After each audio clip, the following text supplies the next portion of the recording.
وعليكم السلام. إن شاء الله هنبدأ. باشمهندس هشام هيكلمنا عن تعريف بسرعة كده عن منحة السيام. وزي ما قلنا قبل كده إن منحة السيام هي عبارة عن شراكة ما بين دول حوض البحر المتوسط، مهتمية أكتر بالزراعة والإنتاج الحيواني والإنتاج الزراعي، وبعض كمان الاقتصاد الخاص بالأجرو بيزنس أو بالزراعة. مقراتها حاليا أو مقرات الدراسة بتاعتها تنقسم أو متواجدة في اليونان وفي أسبانيا وفي فرنسا وإيطاليا. فإن شاء الله أستاذ المهندس هشام هيكلمنا على فرنسا، فتفضل حضرتك. الصوت تمام؟ تمام يا باشمهندس. السلام عليكم ورحمة الله. وعليكم السلام ورحمة الله وبركاته. بارك الله فيك. بالنسبة للماستر ديال مونبولييه في مدينة مونبولييه في الجنوب الشرقي لفرنسا، يعني هي ما معروفاش، يعني مزيان ما معروفاش عند العديد من الطلبة سواء في المغرب أو في جميع الدول ديال الحوض البحر الأبيض المتوسط، لأنه عدد الطلبة المقبولين يعني قليل جدا، يعني تجد 3 أو 4 طلبة لكل بلد، وبالتالي ما عندهاش ذاك الصيت يعني اللي يجعلها أنها تكون معروفة كما يجب. بالنسبة للمنحة غادي نتكلم عليها بسرعة، أو شروط الولوج بطبيعة الحال. يعني كاين في بعض الدول بحال مثلا عندنا حنا في المغرب كاين يعني اتفاقيات ما بين المعهد الزراعي في الرباط ومعهد مونبولييه اللي كيسمح لك يعني تدوز فقط 4 سنوات، والسنه الاخيره اللي هي السنه الخامسه تمشي مباشره للمعهد في مونبولييه، ولكن يعني كتحصل على الدبلومين معا، يعني تختصر الوقت بكل بساطه. بالنسبه للمنحه كان فيها هي شقين، كاين فيها نوعين. كاين منحه كامله وهي يكون فيها يعني السكن مجاني، يكون فيها المطعم ولكن ماشي على طول الاسبوع، يعني فقط من الاثنين للجمعه، وتتكون هي الوجبه ديال الغداء، العشاء والفطور ما كاينش. وتيكون ربما يعني واحد المنحه رمزيه تاع 70 اورو او 80 اورو اللي كانوا كيعطيونا شهريا. لكن فرنسا كتميز بواحد الميزه اخرى، هي انها دوله اجتماعيه، وبالتالي كاين واحد لاكاف كيسموها لاكاف، اللي هي واحد المؤسسه اخرى اللي كتعاون الطالب على يعني خاصه مصاريف الكراء، لانه واخا انت عندك السكن ديالك في المعهد، ولكن راك كتخلصوا بالمنحه ديالك، يعني كيعتبروا بانك راك كانك تؤدي، وبالتالي كيعطيوك واحد التعويض كاعانه. وديك الساعات كانت هادشي في 2016 2017، يعني من ما يعني داكشي اللي كنا كناخذوه كل شهر تقريبا 200 اورو، ما بين كي قلت 70 و 80 اورو ديال يعني المعهد، زائد المؤسسه الاجتماعيه اللي سميتها لاكاف كتعطينا تقريبا ما بين 110 120، يعني في المجموع كتجيك 200 اورو. تمام. بالنسبه المهم هذا فيما يخص المنحه. المعهد صراحه كاين يعني ما كاينش في وسط المدينه ديال مونبولييه، كاين خارج بواحد ربع ساعه او 20 دقيقه على وسط المدينه، لكن يعني المواصلات موجوده ما كاينش مشكل، في الليل في النهار ما كاينش اشكال نهائيا. وصراحه يعني تجربه طبيعه الحال لا ما لها وعليها ما عليها، ولكن في العموم يعني تجربه مزيانه.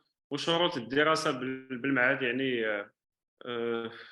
يعني ماشي رائعه، ولكن يعني توفر جميع ما يجب باش انك تدوز يعني السنه ديالك في ظروف جيده، سواء من يعني في الشق الدراسي. الاساتذه يعني يعني اللي مزيانين بزاف، الله يعمرها دار. بالنسبه يعني الظروف ديال المعيشه في الداخليه يعني محترمه جدا جدا. وبالنسبه للامتحانات يعني داك الشيء يعني في المتناول صراحه، ماشي شي حاجه اللي صعبه جدا، في المتناول. و كاينه 6 اشهر بطبيعه الحال ديال الدراسه و6 اشهر ديال ستاج.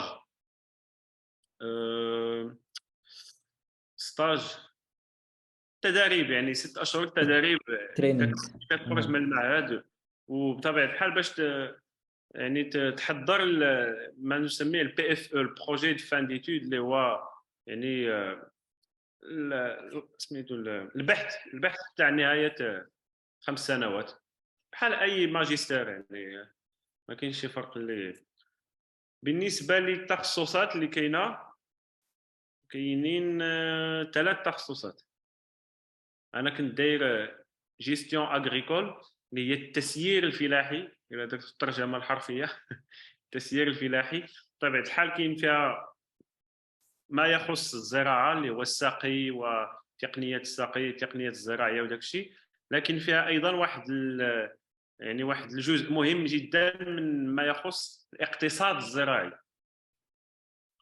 يعني كاين داك الشيء على سميتها التسيير الفلاحي او التسيير الزراعي، لانه فيها يعني الاثنان معا. هذا الماجستير الاول. كاين ماجستير اخر اللي سميتو لي جي بي، لانجينيوري، ما عقلتش على الاسم بالضبط.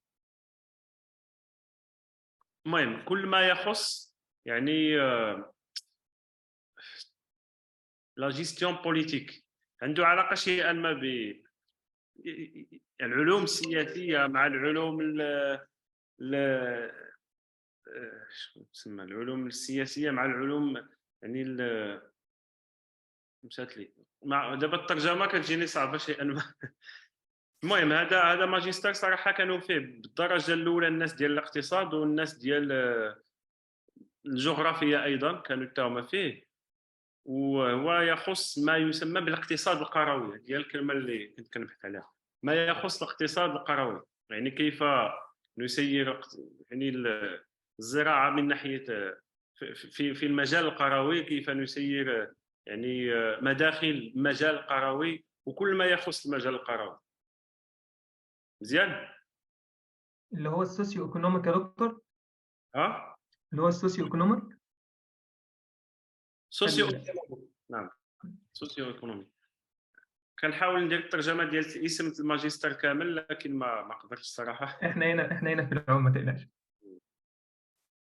ومن بعد كاين ما يخص الجوده، او لا يعني الانتاج الفلاحي ولا الانتاج يعني ما يخص، يعني ماشي الانتاج الفلاحي انما تحويل ما بعد الفلاحي، او لا الجوده. ما يعني هذا الاسم ديالو كان سميتو بحال هكا.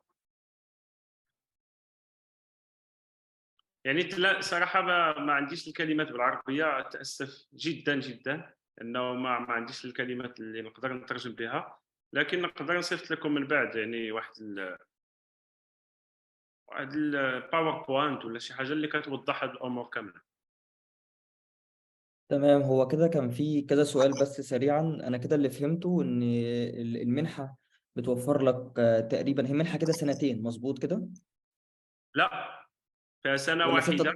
سنة واحدة، وبتاخد الماستر ماستر اوف ساينس، ولا بتبقى بروفيشنال ساينس، بروفيشنال ماستر ماستر قصدي؟ اوف ساينس يعني اختياري ليس اجباري، اختياري ماشي كاع الطلبه كيدخلوا له.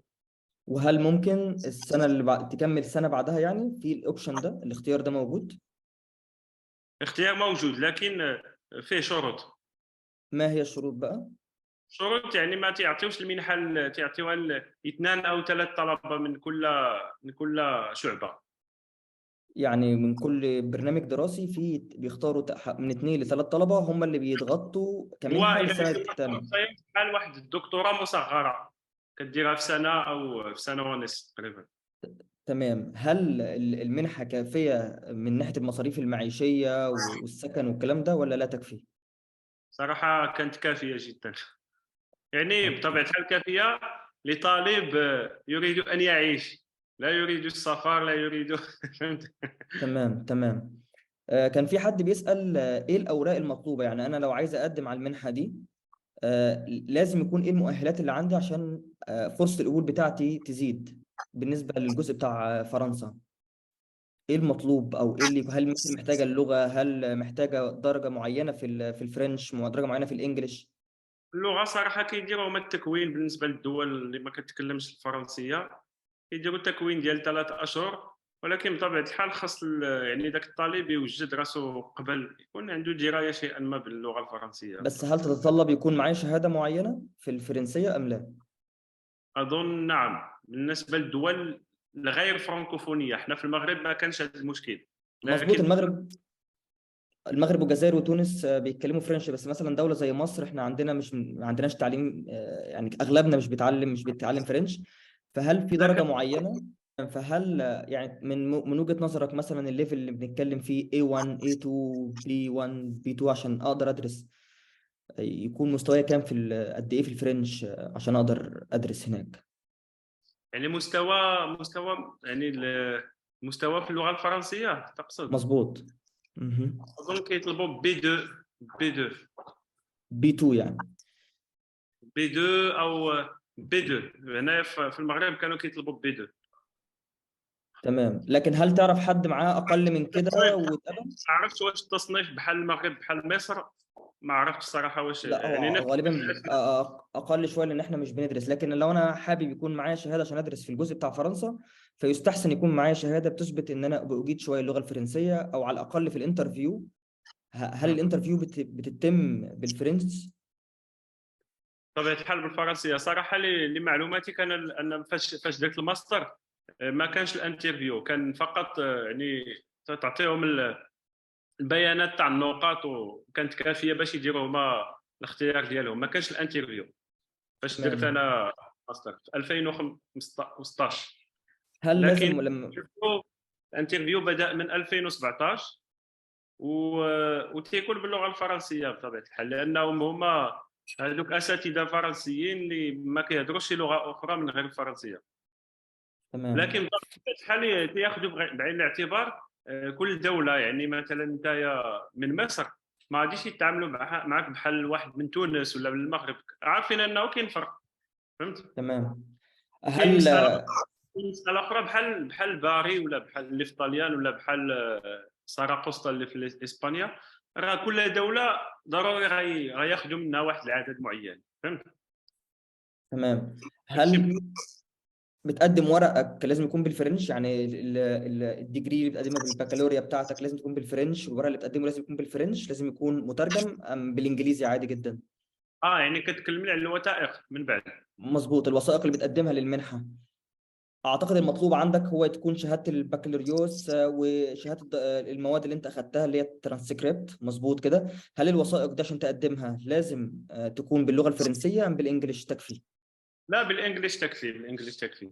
صراحه احنا في المغرب عندنا هذا انه البيانات كامله باللغه الفرنسيه اصلا تمام. في الجامعي، الدراسات الجامعيه. يعني ما كانش هذا المشكل، لكن بالانجليزي راه يعني نفس الشيء، ما كاينش مشكل. تمام، لان في مصر الشهادة ممكن تخرج بالانجليزي، فعندنا دي اسهل شوية، فممكن اقدم بالانجليش عادي جدا يعني. لا لا، عادي عادي. في فرنسا الس- الانجليزي. السؤال الاهم بقى، انت درست ايه التخصص اللي انت درسته؟ التسيير الفلاحي، جيستيون اغريكول. ده هل اشتغلت بيه بعد ما، او اشتغلت بيه ايه يعني؟ احكي لنا بس الحتة دي كده، عايزين نعرف يعني بعد ما خلصت على طول الماستر بده ممكن تقدم، ممكن تشتغل ايه بعد كده، واللي انت تجربتك يعني. يعني انا صراحه كنت شيئا ما شجاع، لانه من خديت الدبلوم ديالي يعني درت شركه مباشره. تمام. ما شاء الله. ولكن يعني في الاول بطبيعه الحال كاين مشكل، ولكن كان عندي واحد الحظ انني التقيت بخبير فرنسي. هو يعني كان يعني مستشار فلاحي، ياك؟ وهو اللي اقترح علي المشروع يعني ديالو باش اننا نكمل انا وياه. يعني هذه كانت صراحه ضربه حظ، يعني ماشي، لا ما نقولكش انايا يعني اجتهاد مني ولا شي حاجه، ولكن يعني تلاقيت بهذا الشخص المناسب واللي عاوني بزاف. لكن انا نعطيك امثله اخرين اللي سلكوا المسارات العاديه تاع طلبه اخرين. يعني الاغلبيه راهم في الفلاحه، خدامين في الفلاحه تمام. يعني. آه انت هو رايك أنا كان عندي سؤال يا دكتور عبد الرحمن. هو خيستيون أجريكولا اللي هي agricultural management. exactly agriculture management يعني شكرا. gestion agricole et territoire. ما عرفتش واش مازال عندها نفس الاسم ولا لا، ولكن هذا هو الاسم اللي كانت غات. من تجربتك هناك، هل البروجرام نفسها يعني مثلا من تجربة الناس اللي مثلا راحت اسبانيا او اليونان وايطاليا اللي هنتكلم عنهم كمان شوية، بيجيبوا دكاترة من كل حتة في العالم عشان ناخد التوبكس معينة هل نفس الكلام بيحصل في فرنسا؟ يعني هل البرنامج قوي فعلا ولا؟ في فرنسا اها. بصراحه كي قلت لك يعني في المتناول جدا. كل الدكاترة فرنسيين تقريبا يعني؟ ها كل الدكاترة فرنسيين تقريبا؟ لا، الدكاتره يعني الاساتذه. اه مظبوط، الاساتذة نفسهم. لا، الاستاذه التي كانت يعني تشكل اعمده ديال المعهد كانت مصريه. دي مفاجأة ما شاء الله. دي انا اول مرة. تهاني عبد الحكيم، يعني كانت ممكن نحاول نتواصل معاها، انا ما كنتش آه اعرف المعلومة دي. يعني غتساعدكم كثير. تحاولوا تتصل تهاني عبد الحكيم لمن يريد زعما ان يسجل الاسم. عبد يعني الحكيم. تهاني عبد الحكيم. تمام.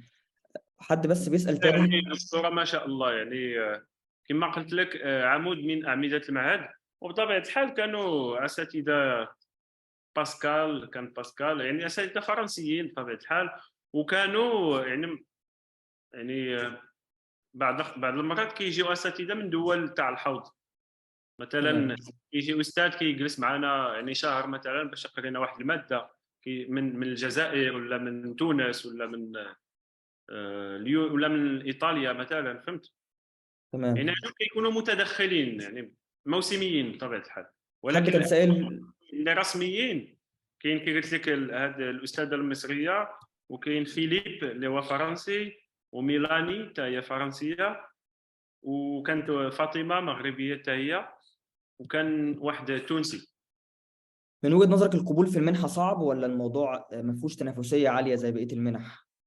بطبيعه الحال يعني تنافسيه، لانه المنح محسوبه، يعني كاين 3 ولا 4 منح لكل دوله، فهمت؟ مظبوط. مثلا لكل دوله ولكل ماجستير، فهمت؟ مثلا تمام. الا خدينا مثلا الحاله تاع مصر مثلا كان معنا مصري واحد. ولكن علاش كان فعلا السبب؟ لان هذه بادره صراحه رائعه جدا اللي درتي دكتور، انه ما كانوش عارفين الماجستير ديال ما مونبولي. هو ده الهدف من الايفنت ده، لان للاسف في مصريين كتير ما يعرفوش الايفنت ده، ومحدش يعرف ان مصر مشتركة في اتفاقية زي دي، واحنا لينا ان احنا ممكن نقدم في منح زي دي للاسف يعني. فهو ده الهدف يعني من اللقاء يعني.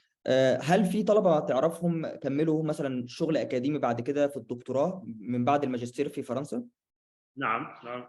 يعني حنايا من المغرب في التسيير في لا جيستيون اغريكول مانجمنت. كنا يعني 2 مغاربه، كنت انا وواحد البنت سكينه يعني دارت الدكتوراه ومشات فيها مزيان. فعادي ممكن بعد ما تاخد الماستر من هناك تكمل في المجال سواء المجال الاندستري، انك كملت عايز تشتغل في شركه بعد كده، او تكمل في المجال الاكاديمي. الاثنين الى حد ما متاحين. طيب سؤال بس كان حد سأله، الاوراق المطلوبه تاني، هل الشهاده بتاعتك تقريبا اللي انت فاكره انا عادي؟ صراحه نقول لك يعني الاوراق اللي كانوا طلبوا لنا ديك يعني في تمام. 2016. لكن راه كاين الموقع راه فيه كل شيء. تمام. هي بس هي الاساسيات تقريبا بنتكلم في شهاده البكالوريوس. بطبيعه الحال كاين البكالوريا، كاين البيانات ديال السنوات شهاده الجامعيه الدرجات الأولى. مظبوط. هذه هي اللي بالدرجه الاولى. حنايا ديك الساعات كانوا كيطلبوا لنا بحال ليتر دو ريكومونداسيون، يعني بحال تزكيه خطاب توصيه او ريكومنديشن ليتر. من عند تمام. استاذ او استاذين. من آه، استاذين. اظن هادو هما تقريبا يعني دي الحاجه العام. سي في، هل بيطلبوا سي في؟ سي في وي. تمام. ونحاول على قد ما نقدر كل ده يكون بالانجلش يعني على الاقل. بالفرنسيه احسن، لكن بالانجليش تمام. لكن لو حد حابب يطلعه بالانجلش، لان في مصر اسهل شويه ان انت ممكن تطلع بالانجلش، فسهل نقدم بيه. مشكل، ما يكونش مشكل. شوف السؤال بقى الا الاهم. بغيتي التفاصيل كاينه لور موراتا، هذه هي المسؤوله على على يعني الادمنستريشن هناك. قبل سميتو الترشحات تاع الطلبه. تمام. هذه لور موراتا. انا الا بغيتو في المجموعه تاع الواتساب صيفط لكم الايميل ديالها، وهي راه زعما يعني تجيب على جميع الاسئله تاع. خلاص احنا ممكن برضو نحط الايميل بتاعها لو حد حابب يسالها سؤال معينه. ممكن نضيف الايميل بتاعها في الشات او في الجروب بتاع التليجرام لو حابب حد يسال سؤال ليها يعني. السؤال بقى الاهم عشان برضو ما نخليش الدنيا يعني زي ما بنقول بالمصري كده وردي للناس. هل ايه الصعوبات اللي واجهتك بصراحه كده في خلال الدراسه هناك في فرنسا؟ من بعد القبول بطبيعه الحال، هذه هي اول خطوه من بعد القبول في الماجستير وتمشي لفرنسا. الا كانت عندك المنحه راه ما كيكونش مشكل لانه السكن مضمون. لكن الطلبه اللي ما عندهمش المنحه، ولكن حنت ممكن ما يعطيوكش منحه، ولكن مقبول انك تقرا تدرس عندهم، لكن تمام. فقط عليك. فهمت؟ تمام. يعني هنايا كتكون صعبه شيئا ما، لانك خصك السكن بوحدك، خاصه السكن اللي صعيب شويه في فرنسا، يعني تيكون مكلف شيئا ما، والبحث عليه تيكون صعيب ايضا. والحاجه الاخرى اللي كانت صراحه مشكل هي من بعد فاش من بعد 6 اشهر ديال الدراسه، يعني باش تلقى ستاج تلاقي تريننج يعني. تريننج فوالا، صعب شيئا ما ايضا باش تلقاه صعبه في شويه. صعبه شويه. يعني خصك تبحث، يعني مثلا الا بديتو في شهر سبتمبر خصك تبدا يعني كدير طلبات الستاج في شهر نوفمبر او ديسمبر، باش يلا في شهر مارس ولا افريل تبدا ستاج. تمام. لكن من ناحية التعامل في الحياة الفرنسية هناك برضو الجزء ده مهم يعني الحياة كطالب عربي أو طالب من الميدل إيست نفسه من الشرق الأوسط. هل الموضوع شايف في أي مشكلة لو مثلا بنت محجبة حاجة زي كده؟ هل دي فيها مشكلة ولا لا؟ لأن احنا عايزين نعرف لأن الحتة دي تفيد ناس يعني. فهل شايف إن في مشكلة في حاجة زي كده ولا لا بصراحة؟ صراحه بنت محجبه يعني في الدراسه ما فيش مشكل. تمام. ترينينغ في التدريب ربما كاين اللي كيدير التمييز. لكن على مستوى الدراسي لحد ما على في الانستيتيوت مستوى نفسه أو في الدراسه المعهد مفيش أي مشكلة. ما فيش اي مشكله في المعهد، يعني كانوا معنا طالبات محجبات، يعني هما فاهمين انه هذا معهد لعده دول يعني ديال الحوض البحر الابيض المتوسط، ما يمكنش تفرض عليهم شيئا يعني اللي بغيتي انت. فهمت؟ تمام. اما من السؤال. بعد في التدريب يقدر يكون مشكل، ما كنقولكش المساله نسبيه شيئا ما، يعني وفيها شيء من الحظ. يقدر لكن كان مثلا معاكم حد محجب ولا لا؟ كان معاكم حد بيدرس اه محجب؟ وي. تمام. كانوا معنا 4 بنات محجبات. تمام. هل سؤال آخر، هل المعهد بيوفر كورسات لغة؟ يعني مثلا في أسبانيا بيوفر، هل في بتاع فرنسا بيوفر كورسات لغة أم لا؟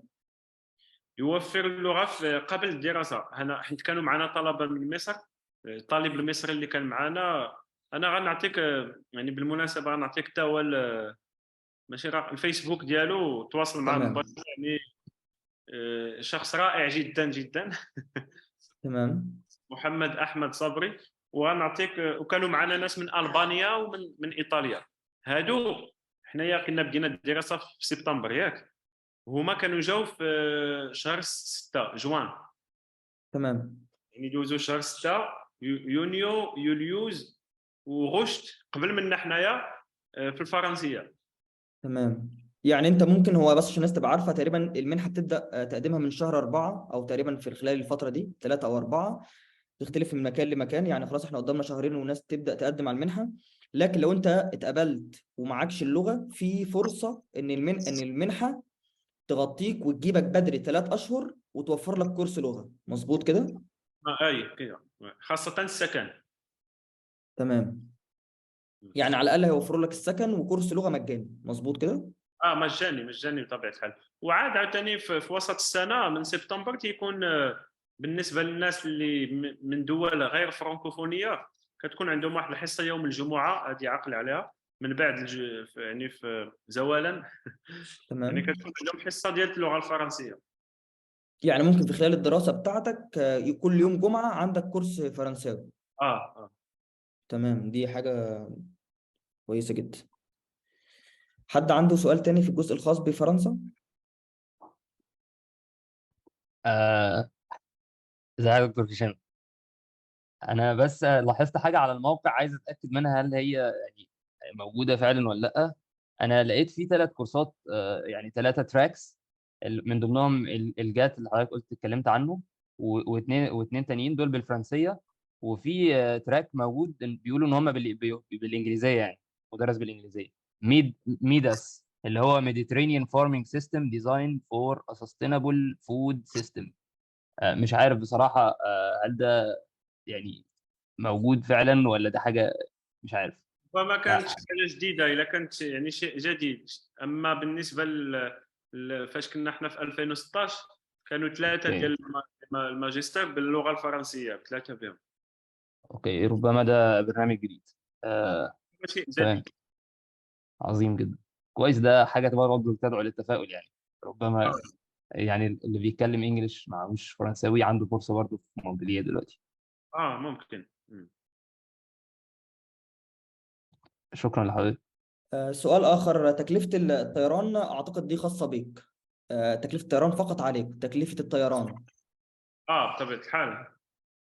ولكن في هو المنحة كاين من القاهره لباريس، كاين يعني ماشي تمام، أنا مش مكلفه بزاف. بتكلم على المبلغ، أنا بس بتكلم بحيث الناس تبقى عندها بس الخلفية الكاملة إن المنحة بتغطي السكن وبتغطي الأكل وبتغطي الدراسة نفسها. ولو في تريننج داخل البلد المنحة بتغطيه، واستخراج الشهادة والماستر تقريبا بيخلص في أول سنة بتاخدها كدبلومة، مظبوط كده؟ ولو كملت السنتين بتاخد شهادة ماستر، أنا فاهم صح كده؟ أول سنة بتبقى دبلومة، السنتين بيبقوا ماستر، مظبوط كده؟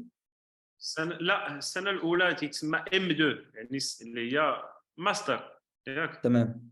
السنه الاولى. اما السنه الثانيه كي قلت لك اختياريه، وفيها اختياري. اختياريه وتتسمى ماستر اوف ساينس. وهذه ماستر اوف ساينس هي بحال واحد الدكتوراه مصغره. يعني تمام. كتخرج لك حتى فيها واحد المنحه اللي ماشي منحه، فيها 2000 دولار في السنه، 2000 اورو في السنه ياك. تمام. كتفاهم مع الاستاذ على موضوع معين ياك. صافي، وكتمشي تبحث فيه لوحدك، يعني ماشي تمام. بحال هل بحال الدكتوراه. تمام، في حد كان بيسأل هل في تقدير معين؟ يعني هل مثلا لازم تكون مثلا جايب 100% عشان أقدم؟ هل لازم 80% يعني، ولا ما في يعني والله مينيمم؟ المساله فيها يعني فيها جوج ديال المسائل. فيها يعني الترتيب ديالك بطبيعه الحال في الترتيب، تمام. الماجستير. وفيها ايضا واش الناس اللي معاك كانوا مهتمين بها ولا لا. ممكن واخا انت في الترتيب يعني اخر واحد، ولكن دوك اللي قدامك ما مهتمينش، ممكن يقبلوك. يعني حسب اللي بيقدموا معايا، لو بيقدموا معايا ناس جايبين اعلى مني اكيد بطبيعه هيهتموا الحال. بيهم، مظبوط كده؟ اه لكن بصفه عامه ما كيدفعوش، لان يعني شكون هما اللي كيكونوا مهتمين بماستر اوف ساينس؟ هما اللي غيديروا الدكتوراه من بعد. تمام. اما اللي بغى يمشي باش يخدم يعني صافي غيقلب على شغل باش يخدم، راه ما غاديش يهتم بها بزاف. هو في سؤال تاني كده، انا بس انا السؤال ده مش عارف اجابته بصراحة. هو اللي انا عارفه ان المنحة خاصة بدول حوض البحر المتوسط فقط، فكان في حد بيسأل هل سوريا، لقيت حد مثلا من غير دول حوض البحر المتوسط، مثلا في كمثال سوريا او كده، ممكن تلاقي حد دي من ضمن الاتفاقية؟ ولا اعتقد هي خاصة فقط بالدول حوض البحر المتوسط؟ لانه باش تفهم المساله، يعني هادو دول كاين 13 دوله ياك مطله على مظبوط. البحر المتوسط. وهاد المنحه هادي كيفاش راه ماشي فرنسا اللي كتعطي المنحه، لا. هاد الدول تمام. كامله تساهم، وزاره الفلاحه تمام. تساهم في هذه المنح هذه، فهمتي؟ احنا برضو عايزين نوضح ده للناس. المنحة أصلا عبارة عن، هي اتفاقية خاصة زي ما قلت في البداية خالص. المنحة خاصة بدول حوض البحر المتوسط، إن المنح الدول نفسها بتدفع فلوس، بيشاركوا في البرنامج ده. فمصر دفع جزء، المغرب، الجزائر، تونس، كل الدول المطلة على البحر المتوسط عاملة الاتفاقية دي ومتحملة، وهي دي من هنا بتيجي المنحة للطالب يعني. مظبوط كده؟ كده تماما. تمام. تمام. معلش، سامحوني، انا عندي كونتريبيوشن في الحته دي. مظبوط، انا متفق معاكم في حته ان يعني ان المنحه مموله من الاتجاه ده من التمويل، ولكن ده لا ينفي ان في دول من في طلبه من دول تانية في بتشارك. دول ثانيه. ومش دايما ان طالما الطالب من دوله غير دول البحر المتوسط بيقبل من غير منحه، ولكن بيقبلوا بمنح. انا في دفعتي دخلنا 2017، خرجنا 2019، كان معانا طالب سوري في قسم الاريجيشن، وكان واخد المنحه كامله جدا كامله. فلا يعني في فرص، فرص احيانا بتيجي على بروجكت، واحيانا بتيجي بقدر من ربنا يعني. ف I would say ان اي طالب حابب يقدم، لعله فيه خير يعني. لان ده حصل معانا في الدفعه اللي معانا، كان في ناس من سوريا، والدفعه اللي قبلينا كان في ناس من العراق، وكذلك من دول تانية يعني من الصومال. فين بطبيعه الحال استثناءات. وانا عندي ايضا يعني مثال ديال طالب كان من النيجر، ياك من النيجر، وكان معنا هنا في المغرب في المعهد، وكان مهتم، ومن السنغال ايضا، كانوا جوج كنعرفهم.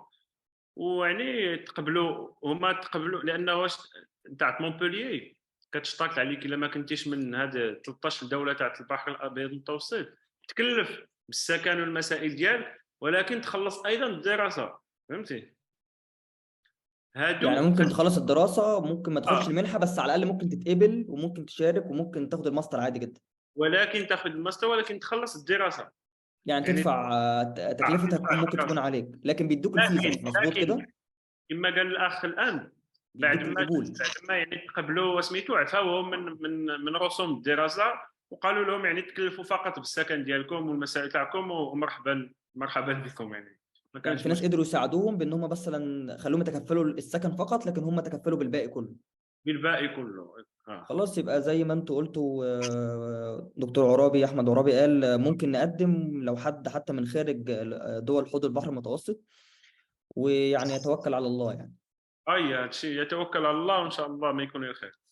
شكر جدا يا باشمهندس هشام، والله كانت فرصة سعيدة ان حد من المغرب يشارك معانا والله، ويكلمنا على الجزء الخاص بفرنسا يعني.